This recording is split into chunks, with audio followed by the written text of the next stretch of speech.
নারী নষ্ট হয় তিলে তিলে। নারী মাকে দেখে মা হওয়া শেখে, নারী শাশুড়িকে দেখে শাশুড়ি হওয়া শেখে। কথাগুলো সবার জন্য নয়, একটা সমাজের বিশাল এক অংশ নারীদের জন্য। একটা মেয়ে অনেক স্বপ্ন নিয়ে শ্বশুরবাড়িতে পা রাখে। মেয়েটা নিজের মা বাবা ভাই বোন সকল সত্তা ত্যাগ করে আসে তার স্বামীর ঘরে। শুরু থেকেই কোনো মেয়ে শ্বশুর বাড়িতে এসে বেয়াদব হয়ে যায় না।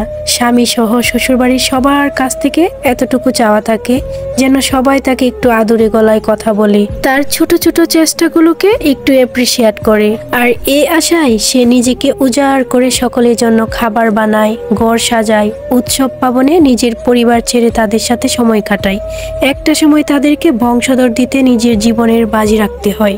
নিজের নিজস্ব পরিবার ছেড়ে মেয়েটা একটা নতুন পরিবেশে নতুন পরিবারে আসে, খাপ খাইয়ে নিতে চেষ্টা করে। কিন্তু ছেলের পরিবার মেয়েটার ওই চেষ্টার মূল্য দিতেই জানে না। বেশিরভাগ পরিবারেই শুরু থেকে বাড়ির বউটাকেই ডমিনেট করতে শুরু করে। কাজে কথায় চলাফেরায় উঠতে বসতে ভুল ধরতে শুরু করে। কিছু হলেই মেয়েটার বাড়ির লোক তুলে কথা শোনায়, অসম্মান করে।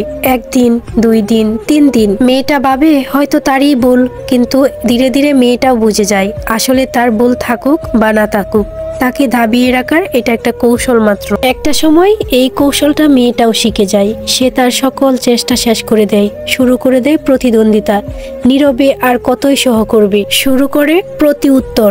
মেয়েটাও এক সময় শ্বশুরবাড়িতে প্রতিবাদী কণ্ঠে কথা বলা শুরু করে। আর সেই দিন সেই মেয়েটা তার সরল মন ছেড়ে কঠিন হয়ে যায়। আর সেই দিন ওই মানুষগুলো তাকেই বেয়াদব নামে আখ্যায়িত করে। আর কিছু ক্ষেত্রে মাঝে মাঝে ভুক্তভোগী হয় ওই পরিবারের নিজের ছেলে। সে না পারে নিজের পরিবারের ভুলগুলো ধরতে, না পারে নিজের বউয়ের ভুলগুলো ধরতে। ফলাফল ছেলেটার বিবাহিত জীবন নষ্ট হয়। যাদের কঠোর আচরণে মেয়েটা এমন হয়ে উঠল, তারাই তখন বলে মেয়েটা আমাদের সাথে থাকতে চায় না, তাই আমাদের সাথে খারাপ আচরণ করে। অথচ চিত্রটা অন্যরকম হতেও পারত। মেয়েটাকে একটু আদুরে ভাবে সবাই মিলে বুঝিয়ে রাখলে সংসারের পরিবেশটা কতই না সুন্দর হতো। একটা মেয়ে তার সবকিছু ছেড়ে আপনাদের কাছে এসেছে, তার জন্য সবাই মিলে একটু স্যাক্রিফাইস করে তাকে মানিয়ে নিতে সাহায্য করলে সেও আপনাদের মনের মতো হয়ে উঠত। সব মেয়েরা বা সব পরিবারের মানুষগুলো এক নয়, তবে অধিকাংশ ক্ষেত্রে সকল পরিবারে এই একই চিত্র।